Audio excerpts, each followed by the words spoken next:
الرحيم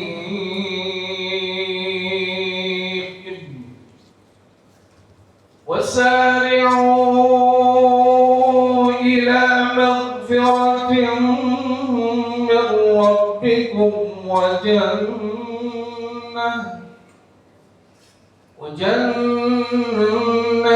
عرض kesempatan dan kesehatan oleh Allah Subhanahu wa taala bisa bertemu pada agenda Liqa Syawal pada pagi hari ini, meskipun ini Syawalnya juga sudah habis atau sudah menjelang habis. Kalau di kalender saya hari ini masih tanggal 20. Kira-kira saat ini untuk mengumpul orang soleh saya. Ini yang kedua kalinya, ya, alhamdulillah sungguh menarik karena berhubungan dengan kesejahteraan dan kemakmuran masyarakat yang sekarang notabene itu ingin sugih. Ini yang kedua kalinya, ya, alhamdulillah sungguh menarik karena berhubungan dengan kesejahteraan dan kemakmuran masyarakat yang sekarang notabene itu ingin sugih. Sudah, terus tampaknya sudah kedengaran Pak Taufik ya tadi. Terhadap majelis yang ada, saya ngapunten kayaknya tak bahas dalamnya aja dulu. Yuk kita memposisikan diri kita di mana tempat kita. Ulang direnungkan. Aku alim harus memberikan ilmu. Aku kaya harus saya syukurkan hartaku untuk perjuangan ini. Nah terus yang ketiga ini sudah alim, kaya lagi, ilmunya berikan, hartanya juga berikan. Semoga Pak Yai sanggup, amin dong. Pak Yai kok tahu kalau Pak Yai ini kaya? Tanda-tandanya orang kaya itu biasa ngantuan biasanya. Kalau ngantuan kaya, dekat sebelum ini. Yang keempat ini tadi bagaimana?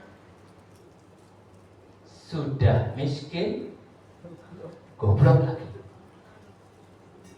Bagaimana di majelis ini? Manut aja kepada yang punya kelebihan. Empat ini dirangkai.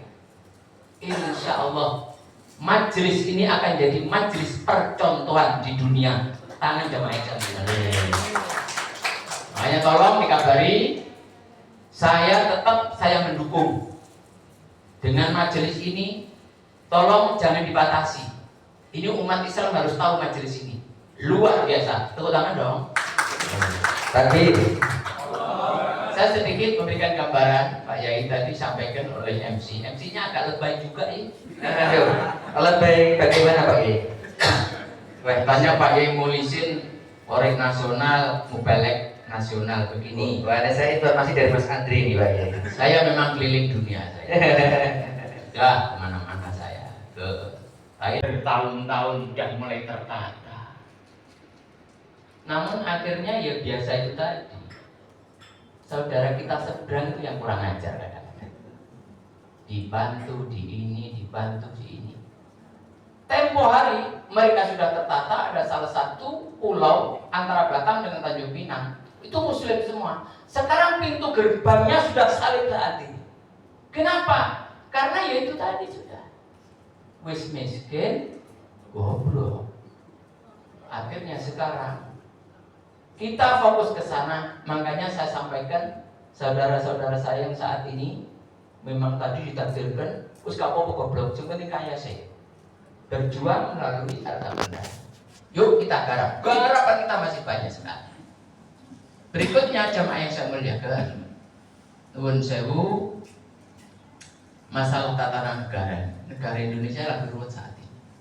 Maaf Ustaz, saya jelek-jelek ini mantan pembina tahanan KPK di Polda Metro Jaya. Waktu belum ada saya, itu 4 tahun saya tahu persis bagaimana kondisi. Terus, saat ini maaf, saya pengen loh, negara ini dipimpin orang-orang yang betul-betul beriman dan orang-orang yang menjalankan syariat. Untuk itu tolong majelis ini yang ada di sini jangan hanya sebatas, ya, jangan sebatas kita hanya ngurusi Islam saja. Yuk negeri kita urus, kita kembalikan lagi kepada cita-cita awal kita. Yang terpenting kita mohon pada Allah. Kalau melihat kondisi saat ini, nun saya jamaah yang saya muliakan, Indonesia lagi sulit, betul ya? Saya itu nih dari Sabang sampai Merauke. Sampai tempo hari saya ceramah saya di Bali itu. Karena sulit, ibu-ibunya di sana kurus-kurus. Nah, aku rasa popo, aku sana berurun duit dong. Ini termasuk satu-satunya majelis saat ini loh ya, yang mampu mengadakan kegiatan di hotel. Ya majelis ini, tepuk tangan dong. Saya tanya sama Ustaz Andri, itu duitnya dari mana? Siapa yang bayarin? Ada bayarin sebagian nih. Ini luar biasa. Tepuk tangan dong. Takbir. Itu mari sekali lagi kita pulang dari sini semangat lagi berbuat, semangat lagi berjuang. Dan untuk Ustaz siapa yang pertama tadi? Ustaz Tafsir ya. Silakan panjenengan berjuang melalui akademisinya, dan saya doakan dengan nanti akan profesor. Amin. Profesor Jolalin yang likok ini tetap datang lagi. Syukur kalau datang nggak usah nyangoni. Itu berarti luar biasa. Itu aja dari saya. Dan yuk kita semangat berjuang. Bismillahirrahmanirrahim. Semoga pertemuan ini barokah. Allahumma fiq wa tariq. Wassalamualaikum warahmatullahi wabarakatuh. Waalaikumsalam warahmatullahi wabarakatuh. Keikhlasannya juga ilmunya. Ada lagi Ustaz Zaid ini, masya Allah, saya tertarik. Jadi memang itu, memang kita ya kesatuan itu, kemudian pemahaman Islam banyak kaum muslim dari mahasiswa Universitas 11 Maret, asal dari Jakarta. Baik, izinkan saya terima kasih juga kepada Ustaz Asbi yang sudah tadi menjelaskan mengenai perang Iran dan Amerika ini, dan juga sudah dijelaskan beberapa dampak ya yang menyebabkan apa dan terjadi dari perang ini. Dampaknya itu yang tadi pertama dijelaskan untuk kedua belah pihak negara tersebut, dilihat dari anggarannya. Kesimpulan dari narasi Ustaz Rizky tadi kurang lebihnya bahwa kita harus menunjukkan dukungannya kepada Iran. Nah, selama ini yang berseliweran di media sosial itu adalah membingungkan. Kita harus menunjukkan dukungan kepada siapa, karena isu-isu yang mana negeri Iran itu adalah Syiah yang melenceng dari ajarannya Saudi yang mengharapkan orang Syiah masuk ke Iran untuk berhaji. Saya kira itu indikasi lah, ini sebagai kita sebagai awam ya, bahwa tidak semuanya Syiah itu adalah kafir yang harus kita jadikan sebagai musuh begitu. Tapi itu bagian yang Ustaz Usman. Selanjutnya adalah apakah ini adalah perang yang ketiga? Terus sekalian, dunia sudah pernah mengalami perang dunia pertama, kedua. Setelah itu perang dingin. Perang dunia pertama di tahun 1914-18. Kenapa dikatakan perang dunia pertama? Karena perangnya itu lintas Terjadi perbedaan di berbagai hal ya. Saya pikir perbedaan itu memang perkara yang niscaya. Akan tetapi yang tidak boleh terjadi sebenarnya adalah perpecahan. Jadi tentu ada perbedaan antara berbeda dengan berpecah belah. Karena itu maka menjadi tugas para dai, para ustadz, para ulama, para kiai untuk menyerukan persatuan. Persatuan itu bukan bukan berarti keseragaman pendapat dalam semua hal. Itu mustahil. Bisa dikatakan demikian. Karena itu niscaya. Ikhtilaful mafhum, perbedaan akal, tafawuq, perbedaan akal itu niscaya. Akan tetapi Allah Subhanahu wa taala mengikat kita dengan ikatan-ikatan yang menyatukan kita. Wa atasimu bihablillah, yakni dinullah, agama Allah. Dan agama Allah yang dimaksud di sini tentu adalah hal-hal yang bersifat qat'i, bersifat pasti, ma'lum min ad-din bid-darurah, perkara-perkara yang mujma' alaih. Sedangkan perkara-perkara yang mukhtalaf, dalam perkara yang diperselisihkan, maka sebenarnya para ulama sudah memberikan garis la yungkarul mukhtalafu fihi wa innama yungkarul mujma'u alaih. Perkara-perkara yang diperselisihkan di antara para ulama, khilaf mu'tabar, istilahnya dikatakan khilaf mu'tabar, itu tidak boleh diingkari. Diskusi boleh, tapi pengingkaran, pengolok-olokan, penjatuhan gara-gara perbedaan pendapat yang sifatnya memang ijtihadi itu tidak sah kan begitu. Diskusi bagus, menyatukan pendapat baina Syafi'i wa Malik wa Abi Hanifah wa Ahmad itu tidak mungkin.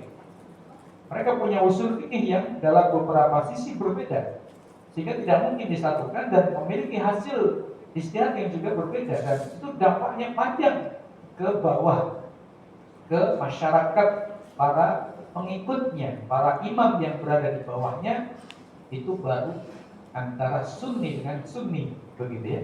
Belum lagi kemudian antara sunni dengan syi'i, seperti itu. Di syi'i juga tentu saja ada perbedaan-perbedaan pendapat di sana. Nah, maka berbeda antara bersatu dengan sangat berbeda antara berbeda pendapat dengan berpecah belah. Yang dilarang oleh Allah Subhanahu wa taala itu adalah berpecah belah, sedangkan ikhtilaf atau perbedaan pendapat ini adalah perkara yang niscaya, dan itu sudah ada sejak bahkan ketika Nabi SAW masih hidup, dan ketika beliau wafat perbedaan pendapat itu tentu semakin besar, semakin banyak, dan itu niscaya tidak mungkin bisa dihindarkan. Akan tetapi Allah memberikan kita satu kesatuan yang bisa menyatukan kita, yang tidak lain adalah perkara-perkara yang qat'i, perkara-perkara yang global, perkara-perkara yang mujma' alaih di antara kaum muslimin. Dan saya pikir ini perkara-perkara yang sudah jelas di antara kita, dan itu justru yang kemudian jarang untuk dibicarakan oleh kaum muslimin. Tetapi kaum muslimin justru sibuk mendebatkan perkara-perkara yang sifatnya furu', yang ijtihadiyah. Nah, kaum muslimin jemaah Bapak Ibu yang saya hormati, oleh karena itu maka kalau kita tidak bisa mengakhiri perdebatan dalam bidang-bidang yang bersifat cabang, karena memang itu niscaya, maka setidaknya adalah kita menguranginya dengan kita fokuskan pada perkara-perkara yang lebih besar. Kalau dalam bahasa Nabi itu, innallaha yuhibbu ma'aliyal umur, Allah itu suka perkara-perkara yang tinggi. Wala yuhibbu sifah, Allah tidak menyukai atau yakrahu sifah. Allah benci terhadap perkara-perkara yang remeh, perkara-perkara yang tidak ada artinya yang tidak terlalu urgent. Nah, dalam kondisi umat Islam di mana hari ini sistem yang mengatur umat Islam ini bukan Islam, negara yang mengatur, yang mendominasi dan meriayah atau menjaga, atau kemudian bukan menjaga karena negara yang pernah menjaga kita, yang mengatur gitu, yang mengurus kita, bukan negara yang mewujudkan kemaslahatan Islam dan kaum muslimin, sehingga kemudian perkara-perkara yang mujma' alaih dibengkalaikan, terbengkalai atau bahkan dijauhkan atau bahkan dimusuhi. Sementara perkara-perkara yang mungkar, mujma' alaih, mungkar disepakati oleh seluruh ulama, justru dikampanyekan, justru diagung-agungkan, dibesar-besarkan. Ini kenyataan yang ada. Nah, ini justru kemudian yang jarang diangkat.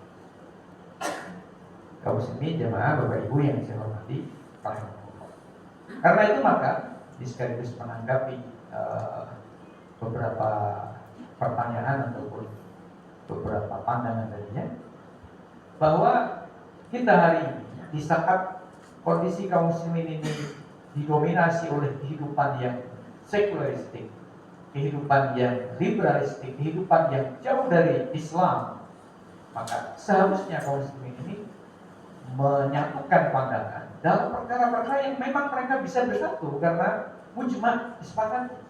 Apa misalnya? Tahkimu syari'illah, misalnya menjadikan syariat Allah Subhanahu wa taala sebagai hukum dalam kehidupan. Ini mujma' alaih baina ulama bainal muslimin, seharusnya seperti itu. Aqimud dina wala tatafarraqu.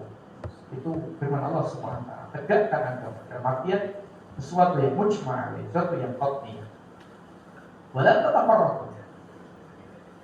Di saat yang seperti ini tentu berarti fokus kita adalah kepada perkara-perkara yang besar yang menjadi sebab terjadinya berbagai macam kemungkaran.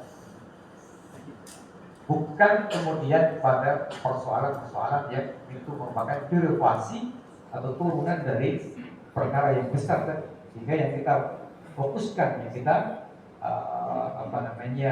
menjadi fokus perjuangan kita atau fokus pemikiran kita adalah mewujudkan perkara-perkara besar yang akan mengakhiri perkara-perkara kecil atau masalah-masalah turunan, seperti masalah yang hari ini kita hadapi, ya, seperti tadi disinggung oleh bapak-bapak atau ibu-ibu atau Ustaz Asbi, ya. Nah, maka dalam kaitannya ini yang perlu digunakan energi kita itu adalah untuk bagaimana mewujudkan kembali tatanan yang baru, tatanan kehidupan yang baru, yang meliputi berbagai sisinya, yang hanya merujuk kepada aturan Allah Subhanahu wa taala, atau kita menyebutnya sebagai tatanan Islam, atau kita menyebutnya sebagai sistem Islam, atau kita menyebutnya sebagai negara Islam, atau kita menyebutnya sebagai khilafah Islamiyah atau sultan Islam. Kalau misalnya Imam Al-Ghazali mengutip dari pernyataan yang sudah masyhur, artinya ini bukan perkataan Al-Ghazali, ya, mungkin sekaligus ini sebuah sebuah penjelasan terkait dengan apakah ini perkataan Al-Ghazali. Tidak, ini bukan pernyataan Al-Ghazali, tapi Al-Ghazali mengutip dari sumber yang beliau tidak menyebutkan. Saya pikir karena masyhurnya atau karena syuhrahnya, sehingga perkara yang sudah masyhur itu tidak perlu dinisbatkan karena semua orang sudah ngerti. Beliau mengatakan faqad qila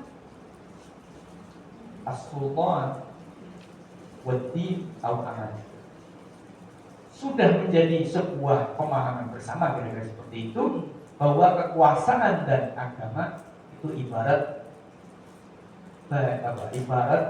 orang kembar siam. Tahu aman? Kembar siam itu berarti tidak bisa dipisahkan. Ketika dipisahkan maka menyebabkan masalah. Ini yang kita sebut dengan sekularisme, pemisahan agama dari kehidupan, pemisahan kehidupan dari agama. Padahal agama dan kekuasaan itu ada tahu aman. Bayi kembar siam atau manusia kembar siam, ketika dibelah maka pisahkan, maka mengakibatkan kematian. Dalam ungkapan lain, Al-Ghazali mengutip dari ulama yang lain juga, as-sultan harisun, ad-dinu usul, sultan harisun. Agama ini fondasinya as-sultan harisun, sedangkan kekuasaan adalah penjaganya. Famala ussa mahdum, apa yang tidak ada fondasinya maka roboh. Famala harisun fadai, maka apa yang tidak ada penjaganya akan hilang. Nah, itulah yang sedang terjadi. Kita hidup ini sebagai sebuah bangsa, katakan seperti itu, sebagai sebuah negara, la ussa, tidak ada landasan diniyah yang bersifat agama. Landasan itu bukan landasan syariat Allah SWT, bukan landasan Islam maksud saya, bukan landasan Quran dan Sunnah Nabi SAW. Maka secara akidah, secara pemikiran Islam, kita hidup sebagai sebuah negara, sebagai sebuah umat ini tidak punya asas. Karena tidak punya asas, tidak punya fondasi, maka famahtum. Maka kalau jatuh bangun fondasi, kalau tidak ada tembok, kalau tidak ada fondasinya, dibangun kena angin, bangun kena angin, roboh. Di saat yang sama, tidak ada otomatis mengakibatkan tidak ada sultan Islam, kekuasaan Islam.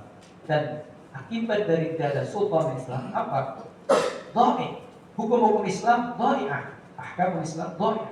Hukum-hukum Islam tidak tertunaikan atau terabaikan.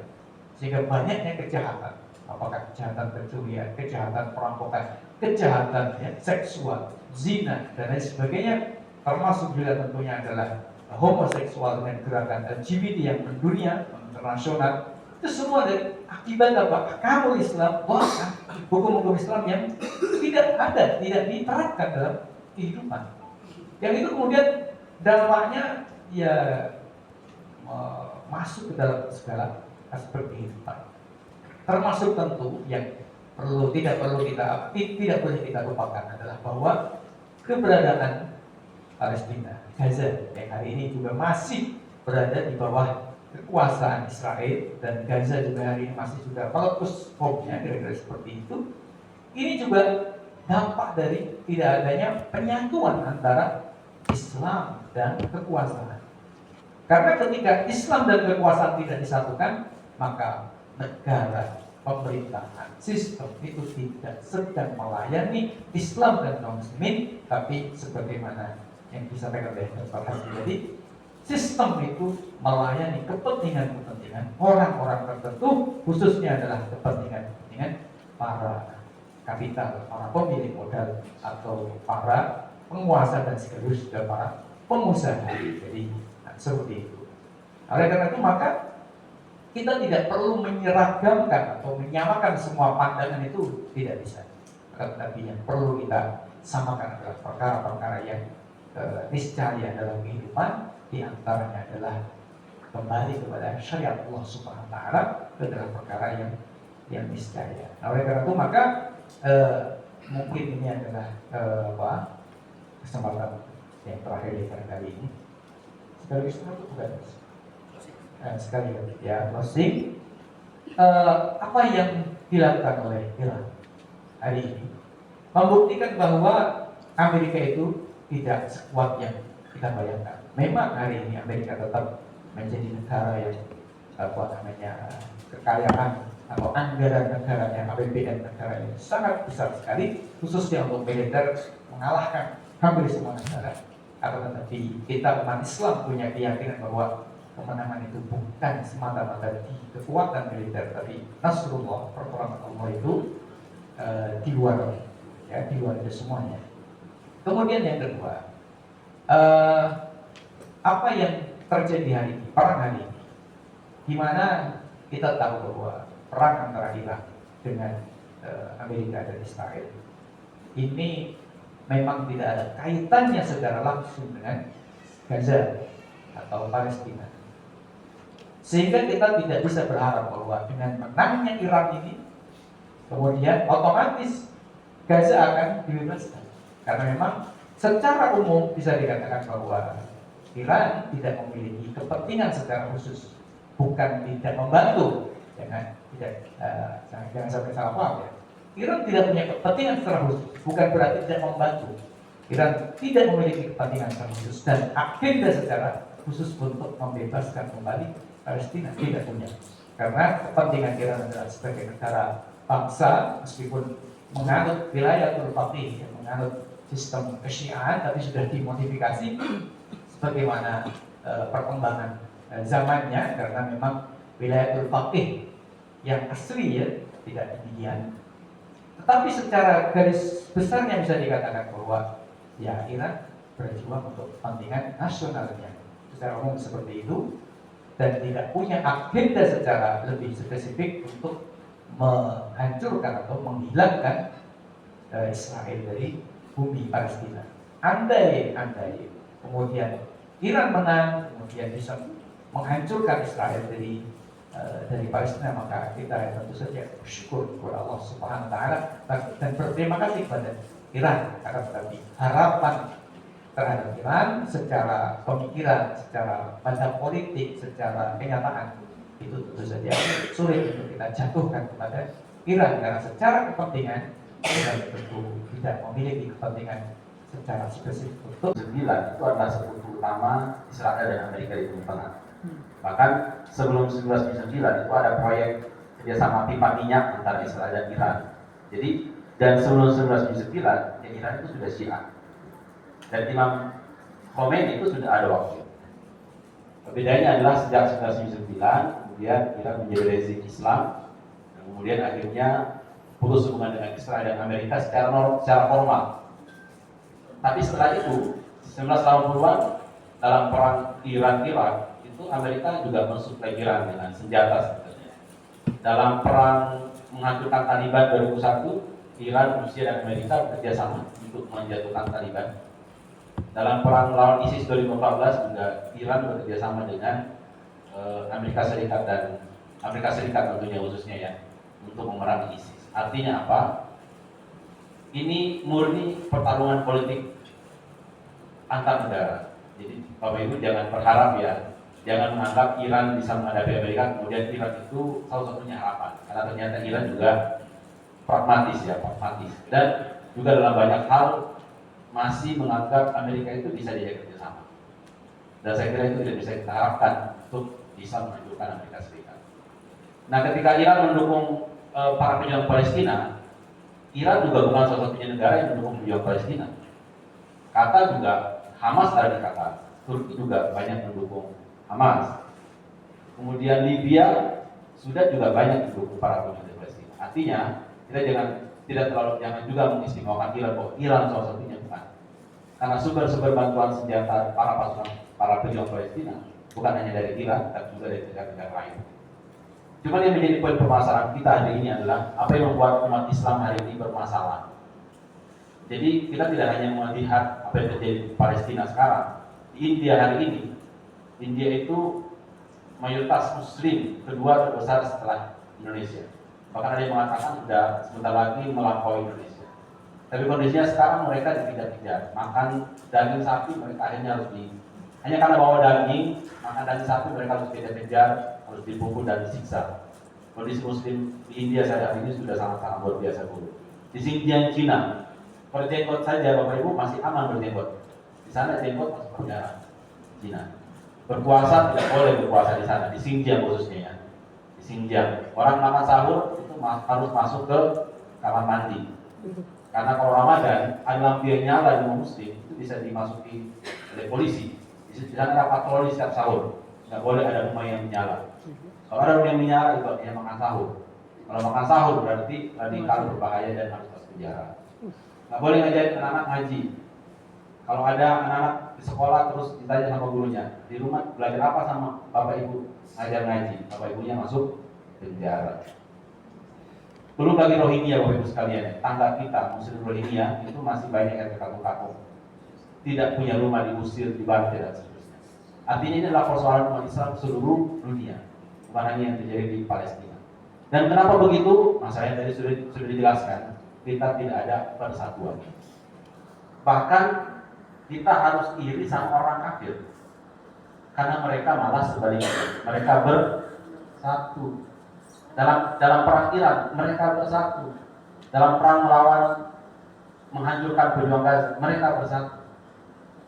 Kaum muslimin ada di posisi mana? Kaum muslimin rezim-rezim umat Islam ya, itu beda-beda modelnya. Ada yang tidak melakukan apa-apa, dan di sisi yang lain ada yang ikut-ikutan memfasilitasi dan mendukung Amerika dan Israel. Ini membuat akhirnya situasi menjadi semakin rumit dan tidak selesai masalahnya. Dan ini sebenarnya sudah diperingatkan oleh Allah Subhanahu Wa Taala Bapak Ibu sekalian. Kalau Bapak Ibu buka dalam Al-Quran surat Al-Anfal ayat 73, Allah Subhanahu Wa Taala berfirman, "A'udzubillahi minasyaitonir rajim, walladzina kafaru ba'duhum awliya'u ba'din." Dan orang-orang yang kafir itu sebagian di antara mereka satu sama lain saling mendukung, saling menjaga, saling melindungi, menjadi wali satu sama lain. Illa taf'aluhu, wahai kaum muslimin, kalau kalian tidak melakukan itu atau kalian juga tidak bersatu, takun fitnatun fil ardi wa fasadun kabir. Akan terjadi fitnah, kekacauan fil ardi, di bumi yang fil ardi wa fasadun kabir, dan kerusakan yang besar. Ini sebenarnya adalah firman Allah yang sudah Allah warningkan, peringatkan kepada kita sejak 1400 tahun yang lalu, bahwa ketika kaum muslimin tidak bersatu, maka yang akan terjadi adalah kerusakan, kezaliman yang luar biasa besar. Dan hari ini kaum muslimin sudahlah tidak bersatu, malah kaum muslimin malah banyak yang bersatu ke orang-orang kafir. Jadi kerusakannya sudah sangat double-double. Nah, solusinya di mana? Bersatu. Bersatu dengan cara apa? Bersatu bukan dengan gaya Amerika, bukan pandang gaya barat, tapi tentunya bersatu dan dipersatukan oleh Islam. Inilah PR utama kita. Nah, tugas kita kaum muslimin, Bapak Ibu sekalian, sebagai yang bukan bagian dari penguasa, ya tadi ya harus aktif dalam mendakwakan Islam, memperjuangkan Islam kembali dan menjadikan Islam sebagai satu-satunya pedoman hidup baik pribadi, keluarga, bangsa maupun bernegara. Nah, itulah satu-satunya supaya kita bisa bersatu kembali dan kita bisa menjadi umat yang terbaik, dan tentunya kita bisa menghentikan dan bahkan menghancurkan kekejaman dan kezaliman orang-orang kafir, negara-negara besar, dan juga menghapuskan kerajaan Israel di Palestina selama. Bapak Ibu sekalian, mohon maaf atas segala kekurangan. Assalamualaikum warahmatullahi wabarakatuh. Bahwa naungan negara yang menerapkan syariat Islam secara kafah, ya, itu orang-orang Iran mengatakan Amerika itu sebagai asyaitonul kabir, sebagai setan besar, dan Zionis Israel itu adalah asyaitonul shogir, sebagai setan kecil. Itu insya Allah benar-benar bisa dikalahkan dan disingkirkan hegemoninya, karena memang akibat pemimpinan mereka ini dunia Islam menjadi lemah dan terjajah. Maka sebagaimana kata para narasumber tadi, kita perlu proyek yang sendiri, yang jelas, yang sesuai berdasar Al-Quran dan As-Sunnah gitu ya, Mas Tadi, untuk diterapkan, diperjuangkan, dan butuh kontribusi nyata dari kita semuanya, terutama juga para tokoh umat ini, antaranya yang hadir pada kesempatan siang hari ini.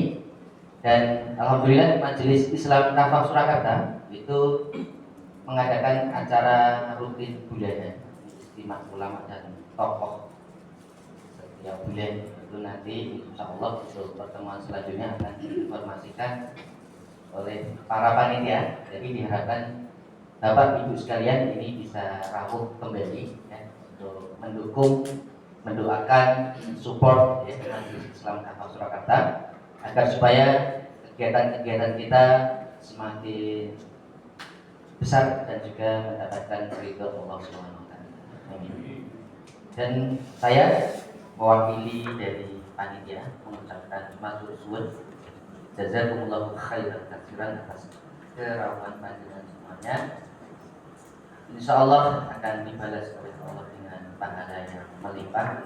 Dan kami juga mengucapkan jazakumullahu khairan katsiran kepada kedua narasumber kita pada hari ini.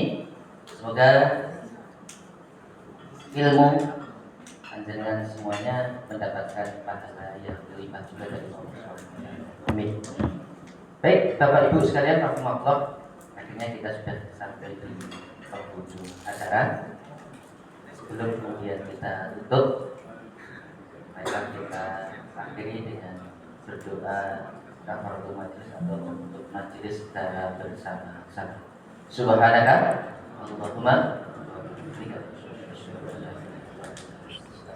Baik, saya Ali Mustafa, apabila ada salah atau sikap dalam memimpin acara ini, memandu acara ini, mohon maaf yang sebesar-besarnya. Untuk yang bapak-bapak diharapkan nanti bisa kutuban dulu di depan. Bersatu tak bisa dikalahkan, tegakkan syariat Islam secara kafah. Takbir.